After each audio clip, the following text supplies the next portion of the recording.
දවසක් වේවා ඔබ සියලු දෙනාටම. අද මම කතා කරන්න යන්නේ උසස් පෙළ විභාගයේ ගිණුම් කරන විෂය ඉගෙන ගන්න ඔයාලට ඉතාම වැදගත් මාතෘකාවක්. මොකද්ද? අනුපාත මගින් මූල්‍ය ප්‍රකාශන විශ්ලේෂණය සහ අර්ථකථනය කිරීම. මේ පාඩමට පිවිසෙන්න කලින් පුතේ මම ඔයාලගේ 12 වසරේදී ඉගෙනගත්ත පුංචි කරුණක් මතක් කරන්න කැමතියි. අපි 12 වසරේ ගිණුම්කරණය ගැන ඉගෙන ගන්න පටන් ගද්දිම පුතේ ඉගෙන ගත්තා ගිණුම්කරණේ අරමුණ කියන්නේ මොකද්ද කියලා.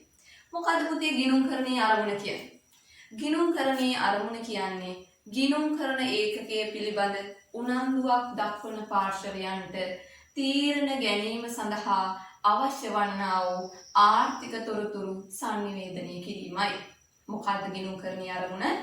ගිණුම්කරන ඒකකයේ පිළිබඳ උනන්දුවක් දක්වන පාර්ශවයන්ට අදාළ තීරණ ගැනීම සඳහා අවශ්‍ය වන්නා වූ ආර්ථික තොරතුරු sannivedanaya කිරීම. එහෙනම් පුතේ කොහොමද අපි මේ කියන ආර්ථික තොරතුරු උනන්දුවක් දක්වන පාර්ශවයන්ට sannivedanaya කරන්නේ? අන්න එහෙම sannivedanaya කිරීමේ සීල් ක්‍රමය තමයි පුතේ මූල්‍ය ප්‍රකාශ කියන්නේ. මූල්‍ය ප්‍රකාශ කියලා කියන්නේ.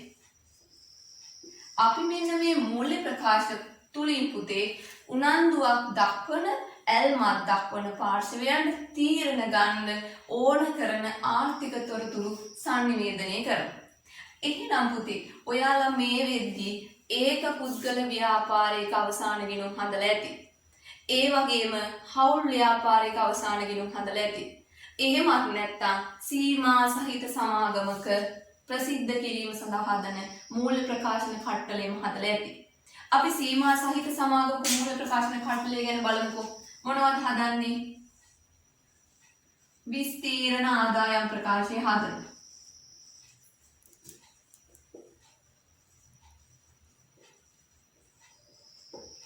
දෙවැනියට හදනවා පුතේ මූල්‍ය තත්ත්ව ප්‍රකාශය.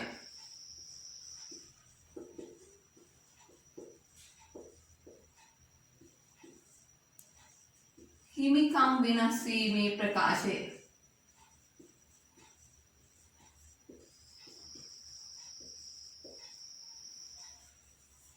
මුදල් ප්‍රවාහ ප්‍රකාශය.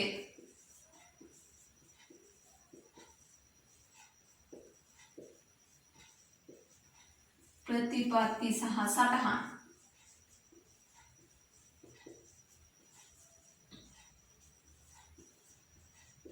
සමාගමක උනන්දුවක් දක්වන පාර්ශවයන්ට sannivedanaya කරන්නා වූ එක් එක් ආකාරයේ තොරතුරු මේ මූල්‍ය ප්‍රකාශන පහ ඔස්සේ අපි sannivedanaya කරනවා. උදාහරණයක් විදිහට පුතේ විස්තීර්ණ ආදායම් ප්‍රකාශයේ ව්‍යාපාරයේ යම් නිශ්චිත කාල පරිච්ඡේදයක් තුල ව්‍යාපාරී ආදායම සහ වියදම පෙන්වනවා. ඒ තුනේ එහි ප්‍රතිඵලය කාලච්ඡේදී ලාභයේද අලාභයේද කියලා පෙන්වන්න පුළුවන්. ඒ වගේම යම් නිශ්චිත දිනකට ව්‍යාපාරයක හෝ සමාගමක තියෙන වත්කම් වගකීම් සහ හිමිකම් අතර තියෙන සම්බන්ධතාවය පෙන්වන මූල්‍ය තත්ත්ව ප්‍රකාශය. ඒ වගේම පුතේ හිමිකම් වෙනස් වීමේ ප්‍රකාශයෙන් සමාගමේ හිමිකමේ සිද්ධ වෙච්ච වෙනස්කම් පෙන්වනවා. මුදල් ප්‍රවාහ ප්‍රකාශයෙන් මුදල් ප්‍රවාහයේ ගලායම් ටික පෙන්වනවා. ප්‍රතිපත්ති හා සටහන්. මෙන්න මේ කියන මූල්‍ය ප්‍රකාශ වර්ග පහ දිහා බලලා උනන්දුවක් දක්වන පාර්ශවයන්ට තීරණ ගන්න පුළුවන්. හැබැයි පුතේ මූල්‍ය කළමනාකරුවාට මෙන්න මේ මූල්‍ය ප්‍රකාශන වලින් පෙන්වුම් කරන ආයිතමයන් දිහා බලලා පමණක් තීරණ ගන්න අමාරුයි. ඒ මොකද මේ වගේ පෙන්නන තොරතුරු විතරක් ප්‍රමාණවත් වන්නේ නැහැ මූල්‍ය කළමනාකරුවාට අනාගතයේ පිළිබඳ තීරණ ගන්න. මූල්‍ය කළමනාකරුවාට තමයි පුතේ අනාගතයේ සම්බන්ධ ලොකු තීරණ ගන්න තියෙන්නේ. එහෙනම් ඒ තීරණ ගැනීම සඳහා අනාගතයේ මූල්‍ය ඇස්තමේන්තු කිරීම සඳහා මූල්‍ය සැලසුම් සකස් කිරීම සඳහා මේ වාගේ මතු පිටින් පෙන්වන තොරතුරු විතරක් වැදගත් වෙන්නේ නැහැ. එහෙනම් පුතේ මූල්‍ය කළමනාකරුවට ඕන වෙනවා මේ තොරතුරු ගැඹුරින් විශ්ලේෂණය කරලා අර්ථකථනය කරලා තොරතුරු ඉදිරිපත් කරන්න. අන්න ඒ නිසා මේ වගේ මූල්‍ය ප්‍රකාශ ගැඹුරින් විශ්ලේෂණය කරලා සහ අර්ථකථනය කරලා අපිට පුළුවන් පුතේ ව්‍යාපාරයක තියෙන මූල්‍ය ශක්තිය සහ දුර්වලතා හඳුනා ගන්න. මොනවද හඳුනා ගන්න පුළුවන්? මූල්‍ය ශක්තියින් සහ මූල්‍ය දුර්වලතා හඳුනා ගන්න පුළුවන්. මූල්‍ය ශක්තියින් තියෙන්න පුළුවන් පුතේ. මේවා හඳුනා ගැනීමෙන් අපිට පුළුවන් අනාගතේ මේ තියෙන ශක්තියින් තව තවත් දියුණු කරන්න සැලසුම් සකස් කරන්න. මේ තියෙන ශක්තියින් තව දුරටත් අපි භාවිතා කරන්න සැලසුම් සකස් කරන්න. මේ ශක්තියක් දුර්වලතාවයක් නොවන තැනට සැලසුම් සකස් කරන්න. එහෙමත් නැත්නම් මේවා විශ්ලේෂණය කරන ගන්න හොයා ගන්න මූල්‍ය දුර්වලතා ටික මගහරවා ගැනීම සඳහා සැලසුම් සකස් කරන්න. ඒව ශක්තියක් කර ගැනීම සඳහා අවශ්‍ය කටයුතු කරන්න මෙන්න මේ තොරතුරු අපිට ඕන වෙනවා තව දුරටත් විග්‍රහ කරලා. එහෙනම් පුතේ මූල්‍ය කළමනාකරුවාට ඕන මේ මතු පිටින් පෙන්වන තොරතුරු ටික නෙවෙයි. මේ මතු පිටින් පෙන්වන තොරතුරු ටික ප්‍රයෝජනෙ ගන්න පුළුවන් පාර්ශ්වයනුත් ඇති. හැබැයි මූල්‍ය කළමනාකරුවාට ඕන වඩාත් විශ්ලේෂණාත්මක තොරතුරු ටිකක්. අන්න ඒ තොරතුරු විශ්ලේෂණය කරන්න සහ අර්ථකථනය කරන්න ශිල්පකම රාශියක් තියෙනවා පුතේ. ඒ අතරින් උසස් පෙළ විභාගයේදී අපි භාවිතා කරන්නේ වඩා ජනප්‍රියම ක්‍රමේ තමයි ගිණුම් කරන අනුපාත ක්‍රමය. වඩා යෝග්‍ය වඩා ජනප්‍රියම ක්‍රමයේ විදිහට තමයි අපි ගිණුම් කරන අනුපාත ක්‍රමය භාවිතා කරන්නේ. දැන් ඔයාලා කොයිම වෙලාවකවත් හිතන්න එපා පුතේ මේ මූල්‍ය ප්‍රකාශ විශ්ලේෂණය සහ අර්ථකථනය කිරීම සඳහා පවතින එකම ක්‍රමය ගිණුම් කරන අනුපාත කියලා. ඒකට හේතුව තමයි මේවා විශ්ලේෂණය සහ අර්ථකථනය කරන්න ක්‍රම කීපයක් තියෙනවා, ශිල්ප ක්‍රම කීපයක් තියෙනවා. හැබැයි අපි මේ මට්ටමේදී අපේ විභාගයේ අවශ්‍යතාවය සඳහා අපි තෝරාගන්න යෝග්‍යතම ක්‍රමය තමයි ගිණුම් කරන අනුපාතය කියන්නේ. එහෙනම් පුතේ මොකද්ද මේ අනුපාතයක් කියන්නේ? අනුපාතයක් කියන්නේ මොකද්ද? අනුපාතයක් කියන්නේ පුතේ යම් කිසි සංඛ්‍යා දෙකක් අතර ඇති සම්බන්ධතාවය මනාවට විග්‍රහ කරන්න පුළුවන් ක්‍රමවේදයකට. මොකද්ද? අනුපාතයක් කියන්නේ සංඛ්‍යා දෙකක් අතර තියෙන සම්බන්ධතාවය මනාවට විග්‍රහ කරන්න පුළුවන් ක්‍රමවේදය. එහෙනම් ගිණුම් කරන අනුපාතය කියන්නේ ඔන්න ගිණුම් කරන දත්ත දෙකක් අතර තියෙන සම්බන්ධතාවය මනාවට පෙන්වුම් කරන්න පුළුවන් ක්‍රමවේදයට කියනවා ගිණුම් කරන අනුපාතයක් කියලා. උදාහරණයක් විදිහට මෙහෙම අපිට කතා කරන්න පුළුවන්. අපි හිතමු අපේ පාසලේ උසස් පෙළ වාණිජාංශයෙන් විභාගෙට පෙනී සිටලා තිනවා ශිෂ්‍යයන් 150 දෙනෙක්. ඒ අතරින් සමත් වූ ශිෂ්‍යයන් ගණන අපි හිතමු 120ක් කියලා. මේ දෙකම පුතේ එකකට එකක් වෙනස්. ඒ කියන්නේ නිරපේක්ෂ තොරතුරු දෙකක් මේ තියෙන්නේ. මොකද්ද කියලා තියෙන්නේ? විභාගයට ඉදිරිපත් වෙලා තියෙනවා ළමයි 150. ඒකෙන් විභාගයේ සමත් වෙලා තියෙනවා 120ක්. මේ කියන කාරණා දෙක ඇරෙන්න පුතේ මේක දිහා බලලා අපිට වෙනත් මුකුත්ම තීරණයක් ගන්න බෑ. ඒ කියන්නේ මේ සංඛ්‍යා දත්ත දෙක නිරපේක්ෂයි. නිරපේක්ෂ සංඛ්‍යා දෙක. එහෙම වුණාම පුතේ මේක අනුපාතයකින් මෙහෙම කියන්න පුළුවන්. මොකද්ද? විභාගයට ඉදිරිපත් වෙලා තියෙන දරුවෝ 150. ඒ අතරින් විභාගයේ සමත් වෙලා තියෙනවා 120ක්. ඒක අපි ප්‍රතිශතයක් විදිහට පෙන්නමු. කොහොමද වෙන්නේ? අපිට එනවා 3යි 2යි 1යි 180ක්. මේ කියන්නේ මොකද්ද පුතේ? විභාගයට ඉදිරිපත් වන උසස් පෙළ වාණිජාංශයේ විභාගයට ඉදිරිපත් වන ශිෂ්‍යයන් 100කගෙන් අනිවාර්ය විභාගයේ සමත් වෙනවා 80 දෙනෙක්. 80ක්. එහෙනම් බලන්න පුතේ අපිට මේක දිහා බලලා තව මොනවද කියන්න පුළුවන් කියලා. විභාගයේ 80ක් සමත් වෙනවා නම් 120ක් විභාගයේ අසමත් වෙනවා. එහෙනම් අපිට මේකේ ශක්තියින් දුර්වලතා හඳුනා ගන්න බැයිද? අපේ සමත් වීමේ ප්‍රතිශතය 80යි 180යි. එහෙනම් අපිට සැලසුම් හදන්න පුළුවන් ඔන්න ඊළඟ අවුරුද්දේ සමත් ප්‍රතිශතය 185ක් දක්වා කරමු. ඊළඟ අවුරුද්දේ 90 දක්වා කරමු. ඔන්න අපිට සැලසුම් සකස් කරන්න පුළුවන්. එහෙම නැත්නම් ඊළඟ අවුරුද්දේ අපේ අසමත් ප්‍රතිශතය තවදුරටත් අඩු කරනවා. 120 අසමත් ප්‍රතිශතයේ 10%ක් කරනවා.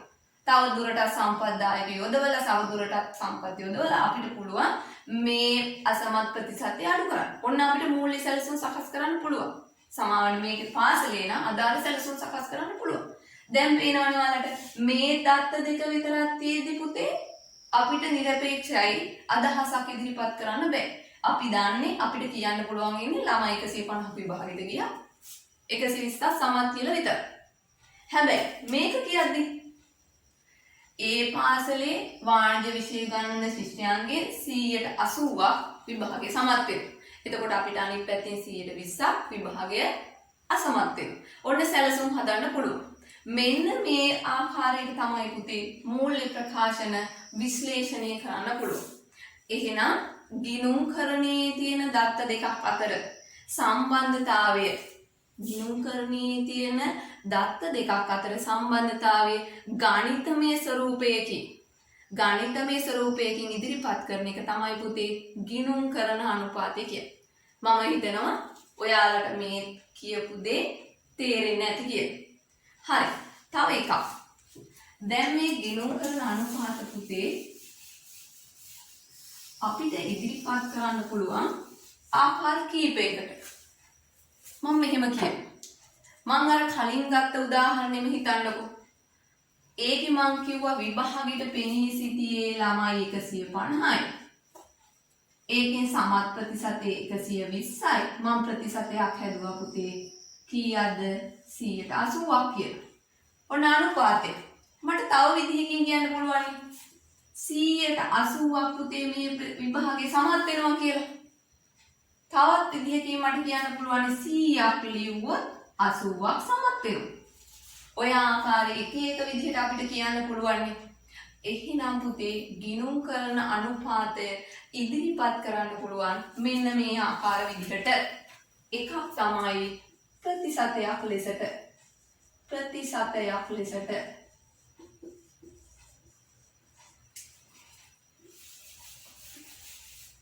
අනිත් එක අනුපූරකයක් ලෙසට.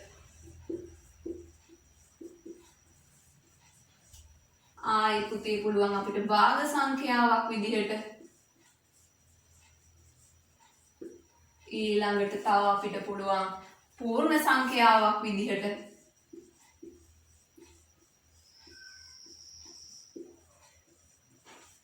මෙන්න මේ ඕනෑම ආකාරයකට පුතේ ගිණුම් කරන අනුපාතයක් ඉදිරිපත් කරන්න පුළුවන්.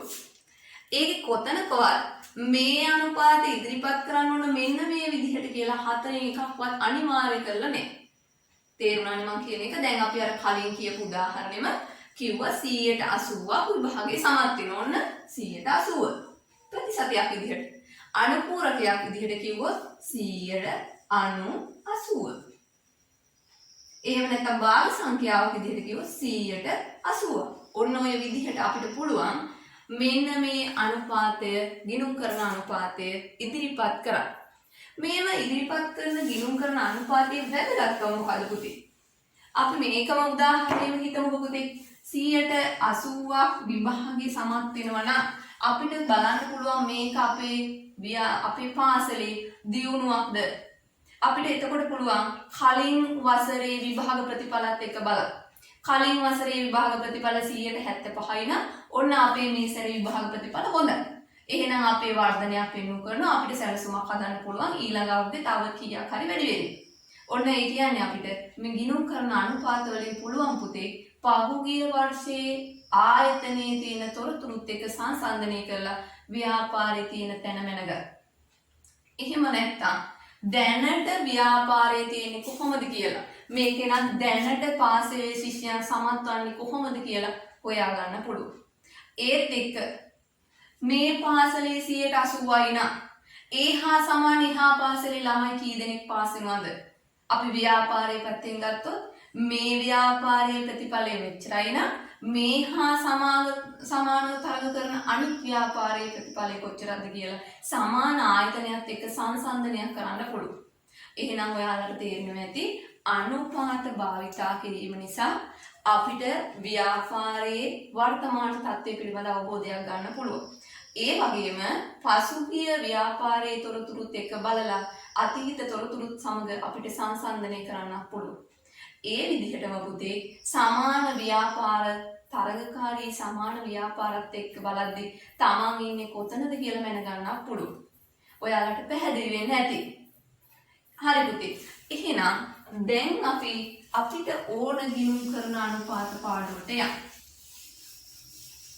මේ ගිණුම් කරන අනුපාතයේ පිළිබඳ අපි පාඩමට එන්න කලින් ඔයාලා දැනගන්න ඕන ටික තමයි මම කිව්වේ. එහෙනම් පුතේ දැන් ඔය කියව ගිණුම් කරන අනුපාත ටික තියෙනවනේ. එහෙනම් තීරණ ගැනීමේ අවශ්‍යතාවය අනුව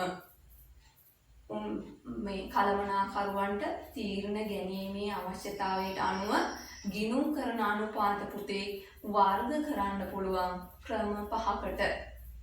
ඒකින් එකක් තමයි ද්‍රවශීලතානුපාතය. ද්‍රවශීලතානුපාතය.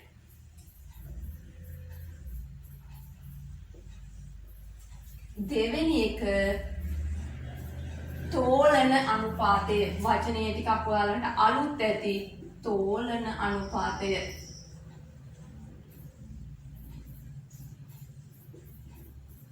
අනිත් එක පුතේ ලාභදායීත්ව අනුපාත.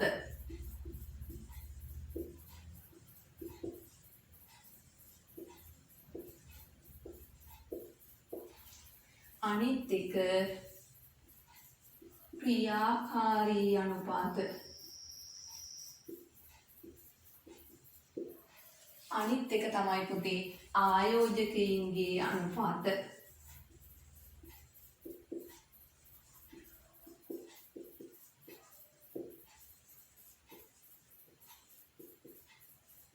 අනුපාත වර්ග 5ක් තියෙනවා. මම ආයෙත් කියනවා ඇයි මේ අනුපාත වලට ආවේ? කළමනාකරුවට ඕන පුතේ මූල්‍ය ප්‍රකාශන මතු පිටින් පේන ටික නෙවෙයි. එයාලට ඕන විශ්ලේෂණාත්මක තොරතුරු ටිකක්.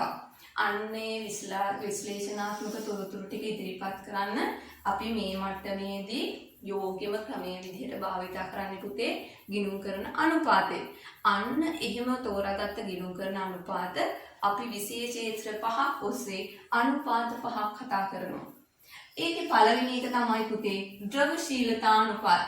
මම මේක අංක කරන්න පහසුවට පළවෙනි එක කිව්වට එහෙම විශේෂත්වයක් නැහැ. අපි කතා කරන ඉස්සර වෙලා අනුපාතේ ද්‍රවශීලතානුපාතේ. දෙවෙනි එක තෝලන අනුපාතය. තුන්වෙනි එක ලාභදායීත්ව අනුපාතය, ක්‍රියාකාරී අනුපාතය, ආයෝජකයින්ගේ අනුපාතය. අපි මේක එකින් එක කතා කරමු. මේ පාඩම පුතේ ඔයාලා සංකීර්ණව ගන්න එපා. මේක අවබෝධයෙන් ඉගෙන ගත්තොත් ඔයාලට මේ පාඩමේ තියෙන අනුපාත ගණන් හදන්න අපහසු වෙන්නේ නැහැ. ඔයාලා මේ එකින් එක අනුපාත ටික කටපාඩම් කරන්න ගියොත් පුතේ හදිස්සියේවත් එක තැනක අමතක වුණොත් මේ ගාන සම්පූර්ණ හදාගන්න වෙන්නේ නැති වෙයි. ඒක නිසා හොඳට අහගෙන ඉන්න අවබෝධයෙන් ගණන් ටික හදමු. හරි. මම පළවෙනියට ඔයාලට කතා කරනවා ද්‍රවශීලතා අනුපාතය. ද්‍රවශීලතා අනුපාතය. මොකද්ද මේ ද්‍රවශීලතාවය කියන්නේ? ද්‍රවශීලතාවය කියලා ඔයාලට එක එක විදිහට ඔක නිර්වචනය කරන්න පුළුවන්. ද්‍රවශීලතාවය කියලා කියන්නේ පුතේ අපි ඔයාලා දන්න සරලම දේ මොකද්ද? ඉක්මනින් මුදල් බවට පත් කර ගැනීමේ හැකියාව තමයි ද්‍රවශීලතාවය කියලා ඔයාලා අපි දන්නේ මේ වෙද්දී. හරි පුතේ ඒක නිර්වචනයේ වැරද්දක් නැහැ. මොකද්ද? ඉක්මනින් මුදල් බවට පත් කර ගැනීමේ හැකියාවක් තියෙනවා නම් අපි කියනවා ද්‍රවශීලතාවය අතින් ඉහළයි කියලා.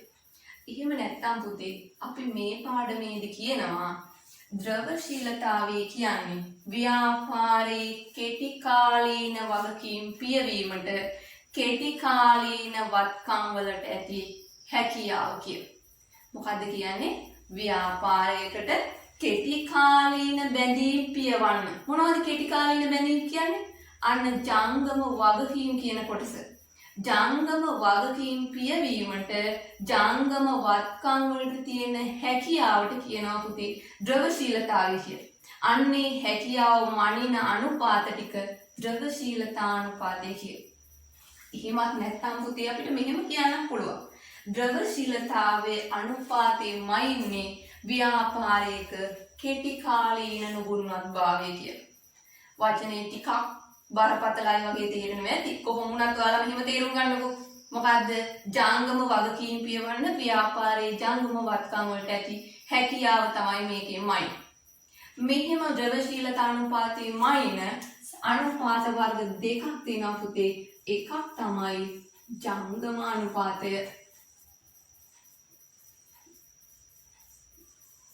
ජංගම අනුපාතේ. ජංගම අනුපාතයේ මයින්නේ පුතේ අපි ජංගම වත්කම් බෙදනවා ජංගම වගකීම් වලින්. දැන් ඔයාලට අර කියපු නිර්වචනය මතක් වෙනවා ඇතිනේ. මොකද්ද? ජංගම වගකීම් පියවන්න ව්‍යාපාරයේ ජංගම වත්කම් වලට තියෙන හැකියාව. මයින අනුපාතය තමයි ද්‍රවශීලතා අනුපාතය කියලා කිව්වේ. ඒකෙත් අනුපාත වර්ග දෙකයි. එකක් තමයි ජංගම අනුපාතය. ඒකමයි පුතේ ජංගම වත්කම් බෙදලා ජංගම වගකීම් වලින්. මම සරල උදාහරණයක් ගන්නම්කෝ. අපි හිතනවා ව්‍යාපාරයක මූල්‍ය ප්‍රකාශනයක මූල්‍ය තත්ත්ව ප්‍රකාශයක මෙන්න මේ තොරතුරු ටික තිබ්බා. ඔන්න ජංගම වත්කම් තියෙනවා. මෙන්න මේ ටික. මොනවද? අපි හිතමු තොගය. ඊට පස්සේ ඉදිරියට කළ ගෙවීම්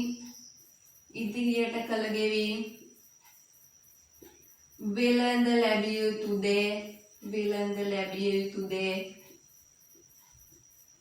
මුදල්. ඔන්න ඔය කියන ජංගම වත්කම් ටික තිබුණා කියලා. අපි මේකට වටිනාකම් ටිකකුත් ආදේශ කරමු. තොගය තිබ්බා 25000යි. ඉදිරියට කළ ගෙවීම් තිබ්බා 25000යි. වෙළඳ ලැබිය යුතු දේ තිබ්බත් පුතේ 30000ක්. මුදල් තිබ්බා 20000ක්. දැන් බලන්නකො කාලච්ඡේදයේ අවසානයේ මුළු ජංගම වත්කම් වල එකතුව කීයද කියලා. අපි මයිමු. අපි ගණන් හදමු බලමු. 1 2 3 6යි. ලක්ෂයක් තියෙනවා. ව්‍යාපාරයේ ජංගම වත්කම් තියෙනවා ලක්ෂයක්. අපි ජංගම වගකීම් තියෙන තරමක් බලමු. ජංගම වගකීම්. ජංගම වගකීම් තියෙනවා කියලා හිතමු පුතේ. ණය හිමියෝ එහෙම නැත්නම් වෙළඳ ගෙවිය යුතු දේ 40000යි. උපචිත වියදම් 10000යි. මුළු ජංගම වගකීම් තියෙනවා පුතේ 50000. හරි? අපි දැන් මයින්නේ මොකද්ද? ද්‍රවශීලතා අනුපාතය යටතේ ජංගම අනුපාතය. එහෙනම් අපි ආදේශ කරන්න පුළුවන් නේ. ජංගම වත්කම් කීයක් තිබ්බද පුතේ? 100000යි. ලක්ෂය. ජංගම වගකීම් 50000යි. ඔන්න ආදේශ කරා. මේකෙත් පුතේ වැඩි හරියක් මං කියවනේ අනුපාතයක් එක එක විදිහට ඉදිරිපත් කරන්න පුළුවන් කියලා. අපි ජංගම අනුපාතයේ බොහෝ දුරට ඉදිරිපත් කරන්නේ අනුපූරකයක් විදිහට. එහෙමනම් මේක අපිට සුළු කරොත් බලන්න පුළුවන් පුතේ 2ට 1 අනුපූරකයක් විදිහට. පූර්ණ සංඛ්‍යාවක් විදිහට නම් උත්තරේ එන්නේ 2. පූර්ණ සංඛ්‍යාවක් විදිහට උත්තරේ ගන්න පුළුවන් 2 කියලා. එහෙම නැත්නම් අපිට කියන්න පුළුවන් අනුපූරකයක් විදිහට 2ට 1. මේකෙන් කියන්නේ මොකද්ද පුතේ? ව්‍යාපාරයේ ජංගම වගකීම් එකක් තියෙද්දි ව්‍යාපාරයේ ජංගම වත්කම් මේ ඉරෙන් උඩ තියෙන ජංගම වත්කම් තමයි ඉස්සරහින් තියෙන්න ඕන. එහෙනම් ජංගම වත්කම් දෙකකට ජංගම වගකීම් එකක් තියෙනවා කියලා.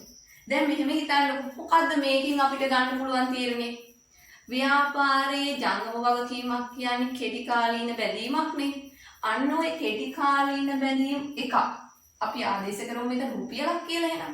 රුපියලක් තියේදී ඒක පියවන්න ව්‍යාපාරයේ තියෙන රුපියල් 2ක් කියලා හිතන්නකො.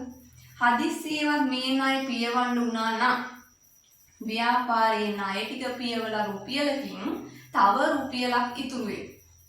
එහෙමනේ.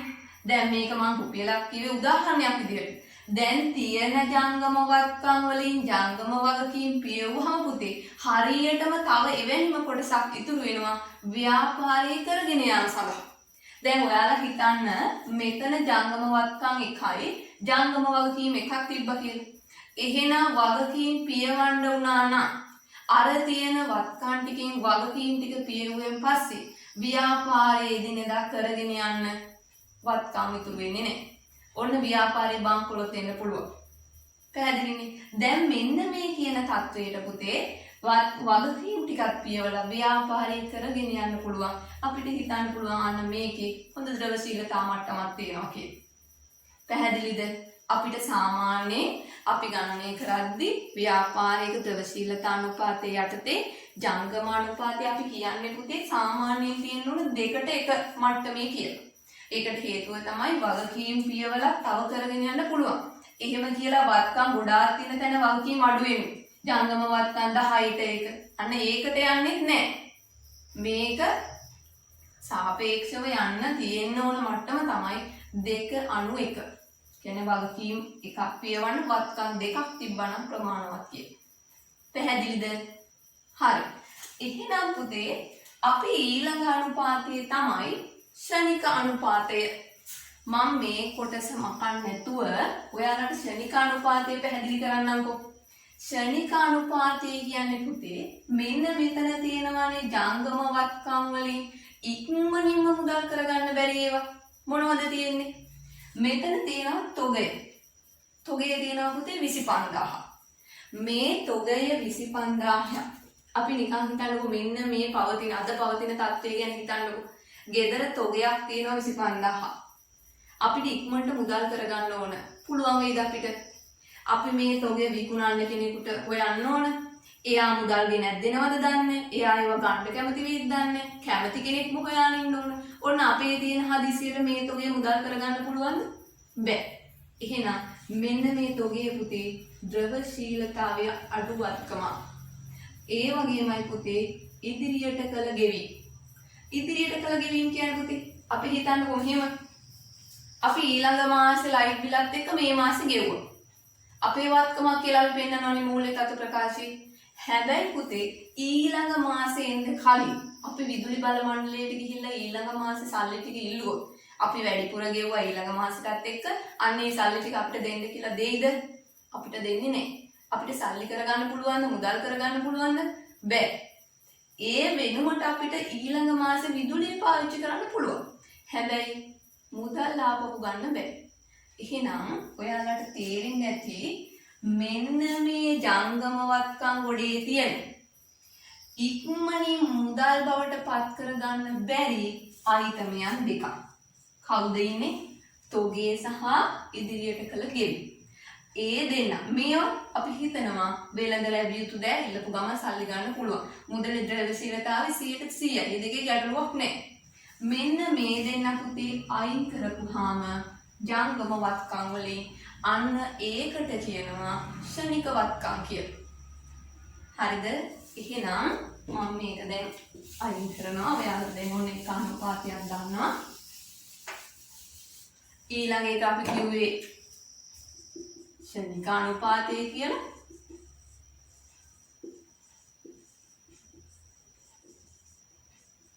ශනික අනුපාතය ඒකට මම කිව්වා ශනික වත්කම් ඕන වෙනවා කියලා. ශනික අනුපාතය ගණන් කරන්න පුතේ ශනික වත්කම් වලින් ජංගම වගකීම් බෙදලා ශනික වත්කම් වලින් ජංගම වගකීම් බෙදලා. පැහැදිලිද? මේක ව්‍යාපාරයේ එකට එක මට්ටමේ තිබ්බොත් යෝග්‍යයි කියලා කියනවා. ද්‍රවශීලතාවය එකට එක මට්ටමේ තිබ්බොත් ඇති කියලා කියනවා. හරි නේද? එහෙනම් අපේ කලින් උදාහරණයේ ශනික වත්කම් තිබුණා 50000ක්, ජංගම වගකීම් තිබ්බෙත් 50000යි. ඔන්න මට්ටම එකට උත්තරේ පූර්ණ සංඛ්‍යාවක් විදිහට ගත්තොත් 1.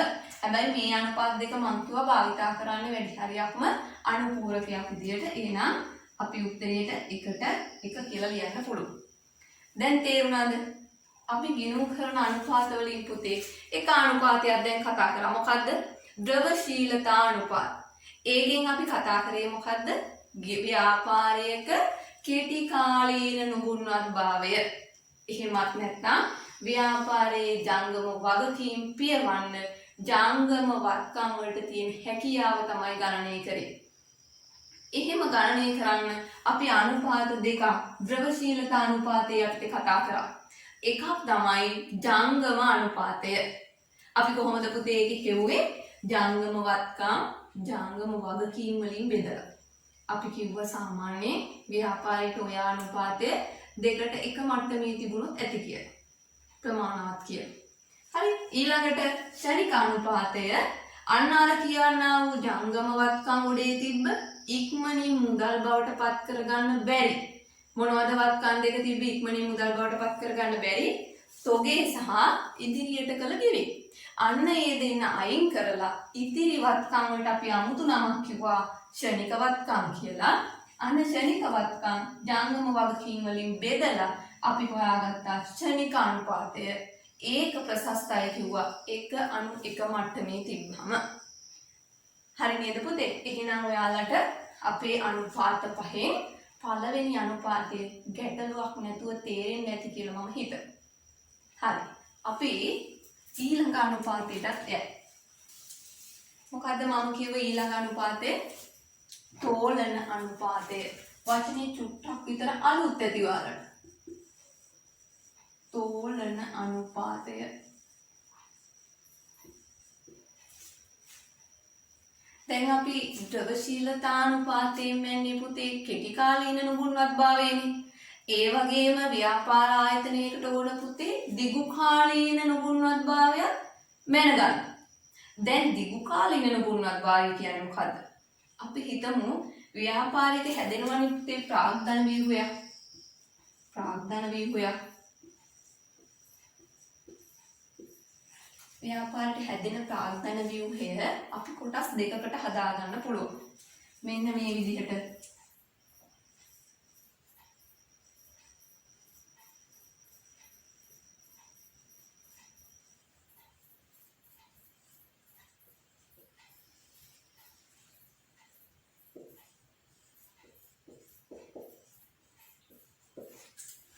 ව්‍යාපාරයක තියෙන ප්‍රාග්ධන ව්‍යුහය කොටස් දෙකකින් සමන්විත වෙනවා.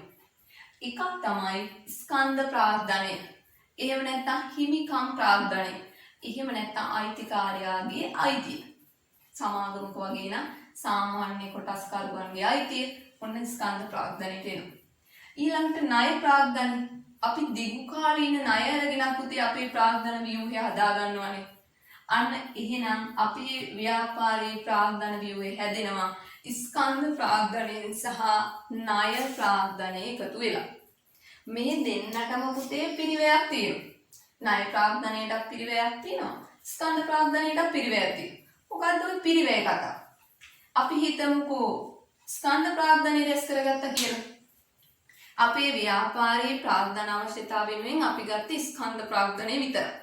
එහෙනම් එහෙම එකතු කරගත් ස්කන්ධ ප්‍රාග්ධනයට පුතේ අපි ගන්න ඕන.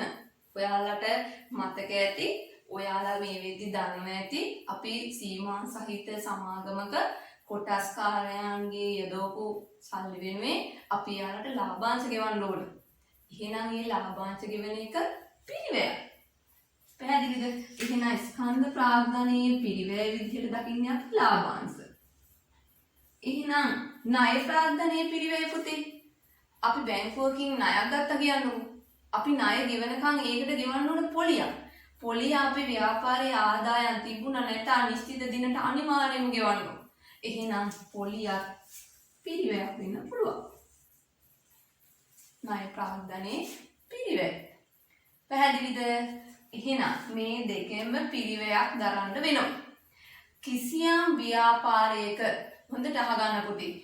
කිසියම් ව්‍යාපාරයක ස්කන්ධ ප්‍රාග්ධනයට වඩා ණය ප්‍රාග්ධනය වැඩි නම් මෙන්න මෙයාට වඩා මෙයා වැඩි නම් අන්න එතකොට කියනවා ව්‍යාපාරයේ අධිතෝලන තත්ත්වයක් කියලා. අපි කොහොමද කියන්නේ? ස්කන්ධ ප්‍රාග්ධනය අඩුයි කවුද වැඩි? ණය ප්‍රාග්ධනය වැඩි. මෙයා වැඩි. අපි ඒකට කියනවා පුතේ මොකද්ද කියන්නේ? අධිතෝලන තත්ත්වයක්. අධිතෝලන තත්ත්වයක්. අධිතෝලනයක්. දැන් ඔයාලට වචනේ අලුත් වෙන විදිහක් නැහැ. ස්කන්ධ ප්‍රාග්ධනයට වඩා ණය ප්‍රාග්ධනය වැඩි නම් ඔන්න අධිතෝලන තත්ත්වයක් කියලා කියනවා. ඒත් එක්කම සමහර ව්‍යාපාරවල තියෙන්න පුළුවන් පුතේ ස්කන්ධ ප්‍රාග්ධනය සමානයි ණය ප්‍රාග්ධනය. ඒ කියන්නේ දෙන්නම සමසමව ප්‍රාග්ධන ව්‍යුහයට උදව් කරලා තියෙනවා. අන්න එතකොට අපි කියනවා ඒ ව්‍යාපාරයේ තියෙන්නේ සමතෝලන තත්ත්වයක් කියලා. සමතෝලන තත්ත්වයක්. එහෙනම් ඊළඟ විකල්පය වල දානවා මොකද්ද වෙන්නේ? පළවෙනි එකේදී මම කිව්වා ස්කන්ධයට වඩා ණය ප්‍රාග්ධනය වැඩි. අධිතෝලනය. හරිද? ඊළඟ එකේදී ස්කන්ධ ප්‍රාග්ධනයයි ණය ප්‍රාග්ධනයයි සමාන වුණා.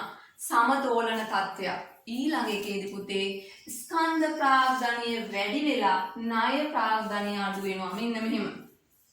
ස්කන්ධ ප්‍රාග්ධනය වැඩි ණය ප්‍රාග්ධනය අඩුයි. ඒකට කියනවා පුතේ නම අවතෝලන තත්ත්වයක්. හරි? දැන් මේක මොකක් සම්බන්ධයෙන්ද අපි මේ කතා කරන්නේ? දිගු කාලීන නුපුරුණත් භාවයමයි.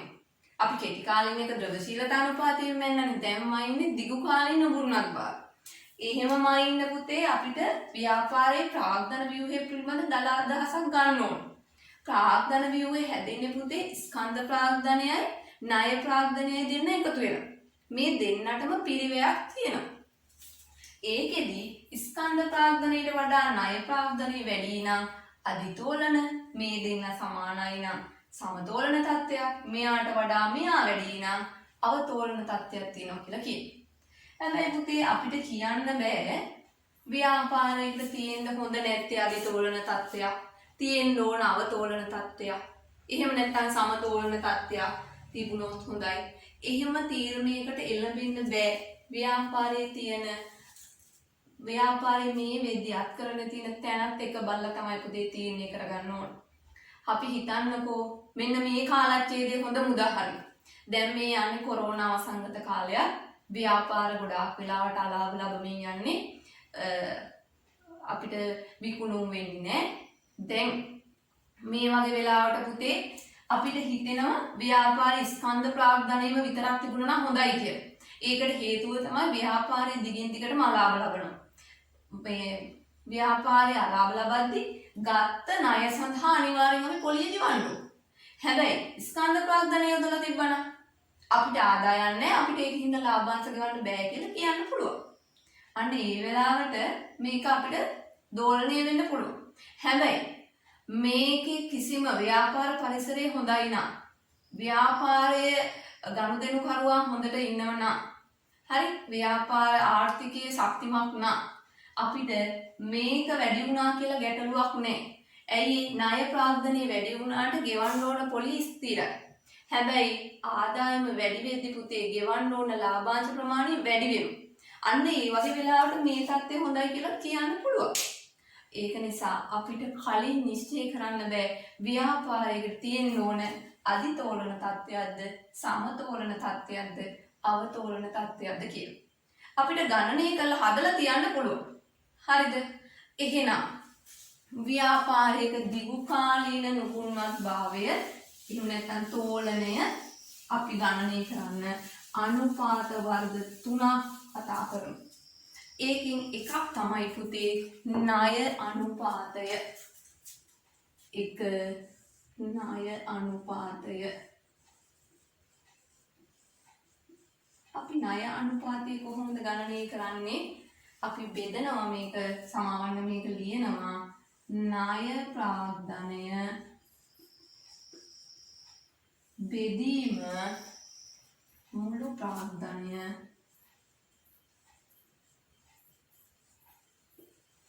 වැඩි කිරීම 100.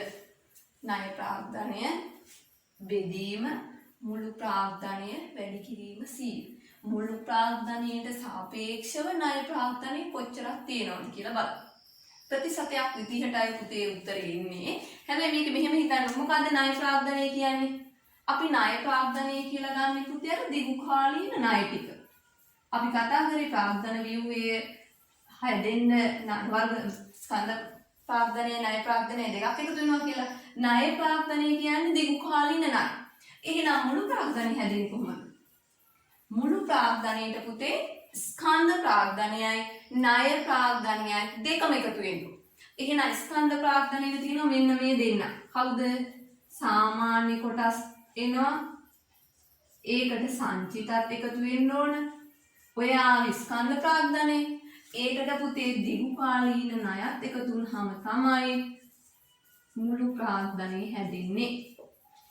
පැහැදිලිද ඔයාලට කොහොමද ණය ප්‍රාග්ධනය කියන්නේ දීර්ඝකාලීන ණය.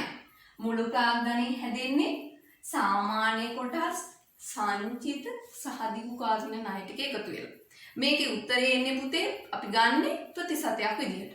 ඔන්න දැන් අපිට උත්තරේට කියන්න පුළුවන් මේ එන උත්තරේ 150ට වඩා වැඩි නම් මොකක්ද අදහස් වෙන්නේ පුතේ? 150ට වඩා වැඩි නම් ඒ කියන්නේ මුළු ප්‍රාග්ධනයේ වැඩිපුරම 50ටත් වඩා වැඩිපුර තියෙන්නේ ණය ප්‍රාග්ධනය. අපි කලින් කතා කරානේ ස්කන්ධ ප්‍රාග්ධනයට වඩා ණය ප්‍රාග්ධනය වැඩි ණයකට නමක් කිව්වා මොකද්ද? අධිතෝලන තත්ත්වයක් කියන. මේ අර ප්‍රතිශතයේ 150ට වැඩි නම් අධිතෝලන තත්ත්වයක ව්‍යාපාරයේ ඉන්නේ කියලා කියන්න පුළුවන්. මේ අනුපාතය 150යි නම් හරියටම 150යි. ඒ කියන්නේ ණය ප්‍රාග්ධනයයි ස්කන්ධ ප්‍රාග්ධනයයි සමානයි සමතෝලන තත්ත්වය.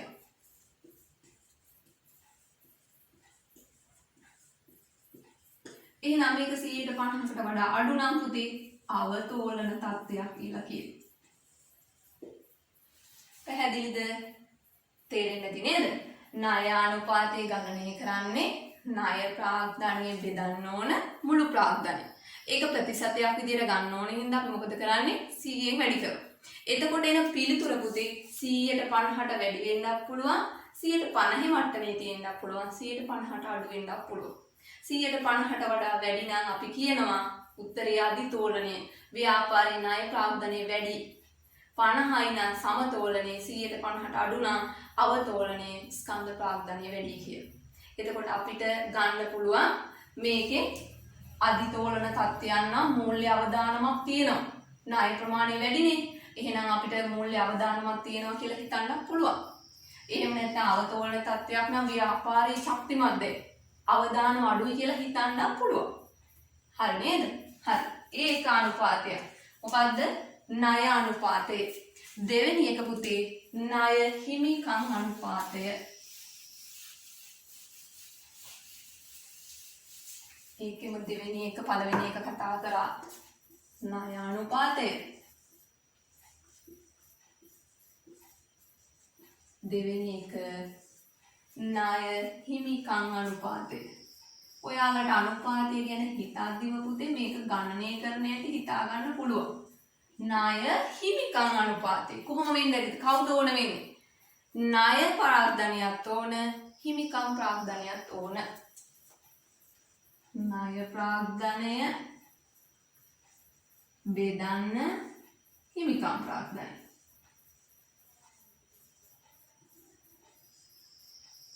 අපි මේක ප්‍රතිශතයක් විදිහට ගන්නෙ නෑ පුතේ. මේක අපි ලියන්නේ අනුපූරකයක් විදිහට. හරි. දැන් ණය ප්‍රාග්ධනයේ මේ අනුපාතයත් ඔයාලට පුළුවන් ණය ප්‍රාග්ධනය කියලා ගන්න කවුද? දිගුකාලීන ණය. දිගුකාලීන ණය. එහෙනම් හිමිකම් ප්‍රාග්ධනයට ගන්නෙ ඒකේ හිමිකමට අදාළ අයිතමයක් විතරයි පුතේ. කවුද ඉන්නේ? සාමාන්‍ය කොටස් සහ සංචිත. මෙන්න මේ දෙන්න තමයි හිමිකම් ප්‍රාග්ධනයට එන්නේ. අපි ඉස්සෙල්ලා ගත්තේ මුළු ප්‍රාග්ධනයනේ. ණය අනුපාතය ගණනය කරන්නේ ඒකට මේ දෙන්නයි ණයයි එකතු කරා. හැබැයි මේකෙදි කරන්නේ මොකද්ද? ණය හිමිකම් අනුපාතය. හිමිකමට සාපේක්ෂව ණය කොච්චරද කියලා බලන්න. ඒක පුතේ අපි අනුපූරකයක් විදිහටයි ගණනය කරන්නේ. තේරුණාද? පැහැදිලිද? හරි නේද? ඊළඟට පුතේ තුන්වෙනි එක පොලි ආවරණ අනුපාතය. පොලි ආවරණ අනුපාතය. අපි දැන් තාම කතා කරන්නේ මේ තෝලන අනුපාතයේ අනුපාත වර්ග තුනෙන් අවසාන අනුපාතය. ඒක මෙන්න මෙහෙමයි. පොලි ආවරණ අනුපාතය දිනවනේ පුතේ. මේක අපි ගණනය කරනවා බදු පෙරලාභයට පොලිය එකතු කරලා වාර්ෂික පොලිය බෙදන. වාර්ෂික පොලිය බෙදන.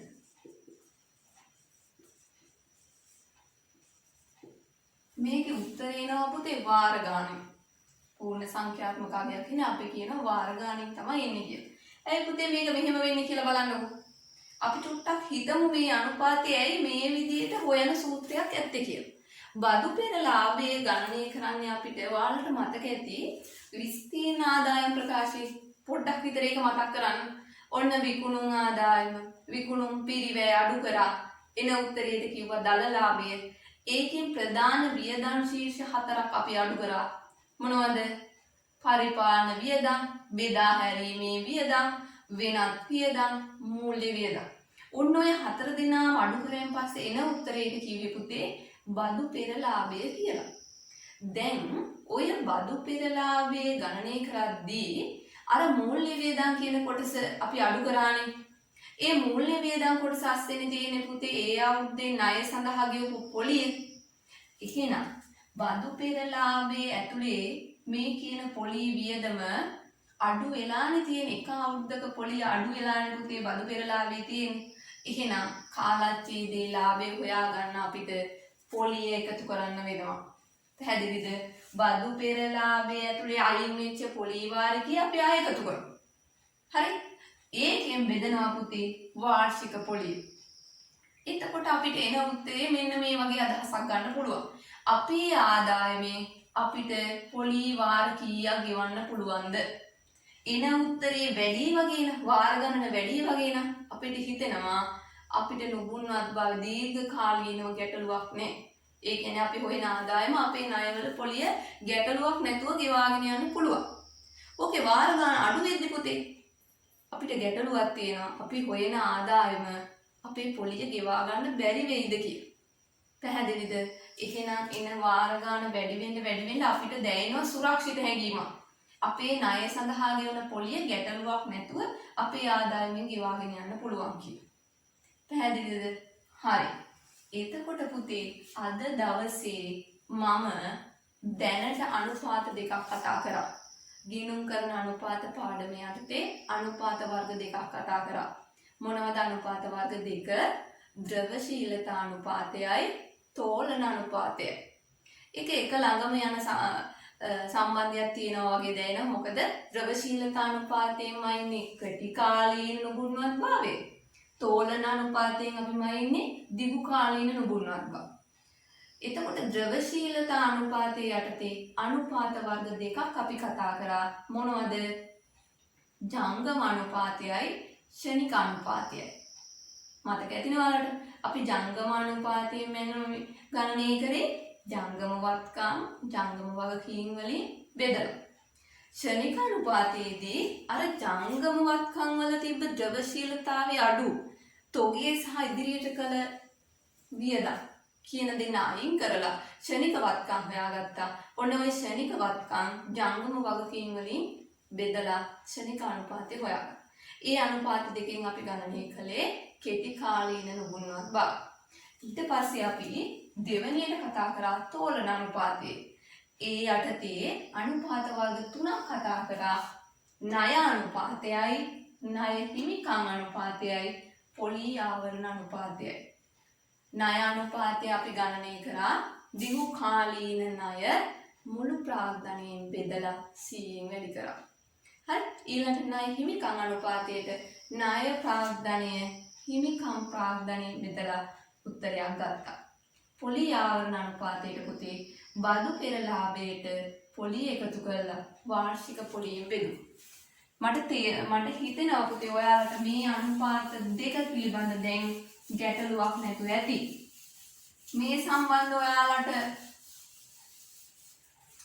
නෝට් එකක් ලියා ගන්න බැරි වුණා නම් මේ සමග අපි නිබන්ධන ඉදිරිපත් කරනවා. ඔයාලා ඒක පාවිච්චි කරලා මේ සම්බන්ධ නෝට් එක අදා ගන්න පුළුවන්.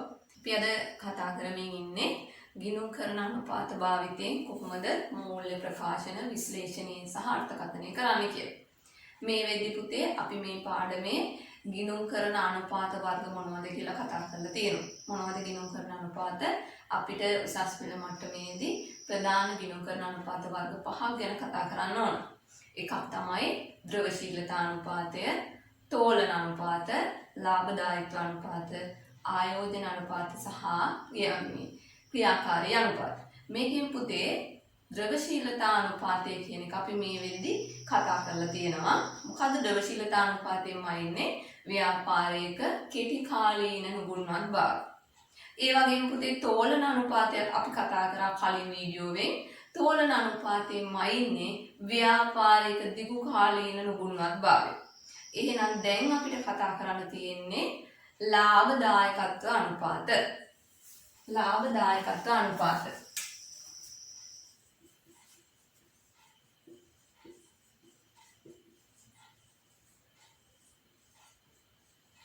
මේ අනුපාතය කතා කරන්න කලින් පුතේ මම මෙන්න මෙහෙම ප්‍රශ්නයක් අහන්නම්. මොකද්ද පුතේ ලාභදායකත්වය කියන්නේ? අපි ලාභය කියන කතාව මේ වෙද්දි දන්න හොඳටම. ලාභය කියන්නේ මොකද්ද? ව්‍යාපාරයක ආදායමට වඩා වියදම අඩු වෙන සෑම විටම ව්‍යාපාරයේ ලාභයක් ලබනවා. එහෙම නැත්නම් ව්‍යාපාරයේ වියදම ඉක්මවා ආදායම් තියෙනවා නම් අන්න එතන ලාභයක් ලබනවා. මේක ඔයාලා හොයනවා පුතේ. අපි ආදායම් ප්‍රකාශය හදනවනේ. ඒකේ ආදායමෙන් වියදම අඩු කරලා අපි ලාභය හොයාගන්න. අපි මේකට සඳහා වටිනාකම් ආදේශ කරොත් ආදායම 5000යි වියදම 3000යි ඔන්න අපි ලාභය හොයාගත්තා 2000 කියලා. මේක අපිට ගැටලුවක් නෑ. හැබැයි පුතේ මේ කියන ලාභය දිහා බලලා අපිට තීරණයක් ගන්න ප්‍රමාණවත් තොරතුරක් එන්නේ නෑ. උදාහරණයක් දෙන්න මෙහෙම හිතන්නකෝ. A කියන ව්‍යාපාරය තියෙනවා. A කියලා ව්‍යාපාරයක් තියෙනවා. ඒකේ ලාභයක් 5000යි. B කියලා ව්‍යාපාරයක් තියෙනවා. ඒකේ ලාභයක් 5000යි. දැන් අපිට මේ ව්‍යාපාර දෙක දිහා බලලා තීරණයක් ගන්න පුළුවන් පුතේ. කිසිම තීරණයක් ගන්න බෑ. අපිට පේන්නේ මේ ව්‍යාපාර දෙකම සමානයි කියලා. හැබැයි මම මෙහෙම තොරතුරක් දෙනවා. ඒ කියන්නේ මේක নিরপেක්ෂ වටිනාකමක්, මේක කාත් එක්ක කිසිම සම්බන්ධයක් නැහැ, තනි අගයක්. මේක දිහා බලලා අපිට තීරණයක් ගන්න තේරුමක් නැහැ. මම මෙහෙම අගයක් දෙනවා. A කියන ව්‍යාපාරයේ විකුණුම් වටිනාකම 10000යි කියනවා. එහෙනම් A කියන ව්‍යාපාරයේ රුපියල් 5000ක් ලාභයක් හොයාගෙන තියෙන්නේ පුතේ. කීයක විකුණුම් කරලාද? රුපියල් 10000ක විකුණුම් කරලා. ඔන්න B කියන ව්‍යාපාරයේ රුපියල් ලක්ෂයක් විකුණුම් කරලා රුපියල් 5000ක ලාභයක් හොයන්න තියෙනවා. දැන් බලමුකෝ පුතේ විකුණුම් එක්ක සාපේක්ෂව ලාභය කොහොමද කියලා. ඔන්න බලන්නකො කාත් එක්කද බලන්නේ? විකුණුම් එක්ක සාපේක්ෂව. එහෙනම් ලාභදායකත්වයේ කියන වචනේ පුතේ සාපේක්ෂයි. කාත් එක්ක හරි තමයි අපිට තීරණයක් ගන්න වෙන්නේ. හරි. අපි මේකේ ලාභදායකත්වය හොයමු.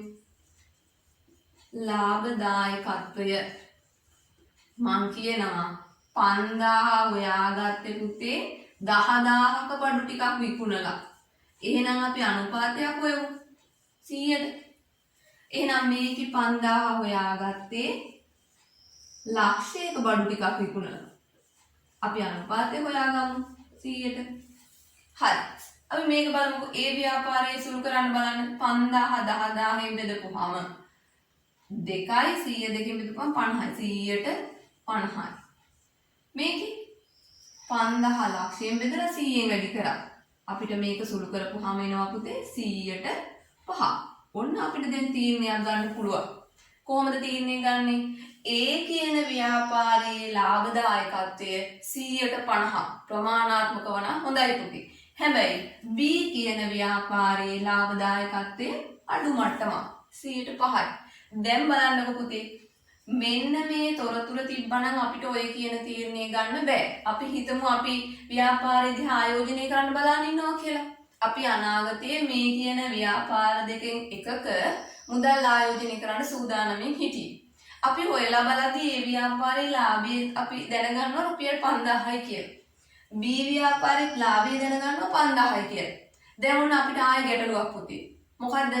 අපි මොන ව්‍යාපාරයේද මුදල් ආයෝජනය කරන්නේ කියලා. එහෙනම් මේ දිහා බලපුවහම අපිට තීරණයක් ගන්න බෑ. අපිට වගේමයි පුතේ අනිකුත් පාර්ශවයන්ට මේ තොරතුරු දිහා බලාගෙන තීරණ ගන්න ඉන්න පාර්ශවයන්ට මේ දත්ත දෙකෙන් තීරණයක් ගන්න අමාරුයි. එහෙම වුණාම මේක බලන්නකෝ. A ව්‍යාපාරයේ 50ක ලාභදායකත්වයක් තියෙනවා. B ව්‍යාපාරයේ 5ක ලාභදායකත්වයක් තියෙනවා. ගැටලුවක් තියනවද තීරණයක් ගන්න? කිසිම ගැටලුවක් නැහැ. අපිට පේනවා මේකේ තමයි වඩා හොඳ ලාභදායකත්වයක් තියෙන්නේ කියලා.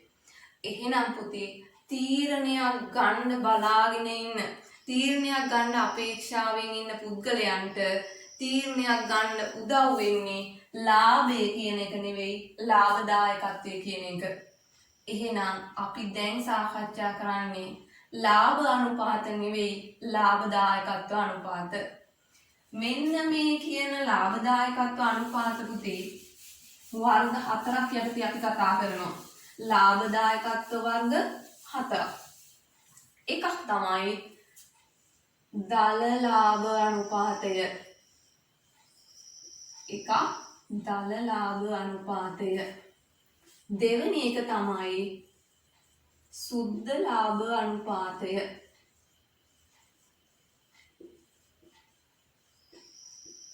තුන්වෙනි එක තමයි මුළු වත්කම්